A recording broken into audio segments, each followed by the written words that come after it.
पहिलं काम केलं आम्ही सगळ्यांनी. मला अजून एक प्रश्न तुला विचारायचा आहे की या सगळ्यांच्या कॉमिक टायमिंगचे आपण सगळे फॅन आहोत, पण ते बघणं एक गोष्ट झाली आणि त्यांच्यासोबत तू कॉमिक टायमिंग साधणं एक गोष्ट आहे. तर या कॉमिक टायमिंगची मजा तुला किती आली शूट करताना? मजा खूप आली. कित्येकदा असं असायचं की माझे सीन नसायचे, पण ते बघण्यासाठी मी फक्त सेटवरती बसायचे.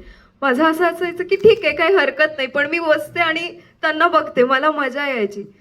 तर तेच होतं. आता ते मी कसं केलं किंवा कसं आलं मला हे नाही सांगता येत. ते माझ्याकडून करून घेतलं किंवा मी फक्त रिॲक्ट होणारी मुलगी आहे खूप जास्त गोष्टींना. तर ते तसं झालं असेल. पण पुन्हा तेच की हे सगळं करताना खूप मजा आली आणि मला खरं तर काहीच जास्त सांगता येणार नाही. मी पण एवढंच सांगते आता की 30 जानेवारीला जवळच्या सिनेमागृहात जा. ही कामिनी ह्या तिघांच्या आयुष्यात काय येते, ज्यांना मुलगी नकोय, लग्न नकोय, आणि मग तो काय धुमाकूळ होतो, काय मजा मस्ती आहे, काय राड आहे, हे सगळं तुम्हाला सिनेमागृहातच मला वाटतं कळेल आणि खूप तुम्ही हसाल एवढी गॅरंटी मी देते. क्या बात आहे. एकदा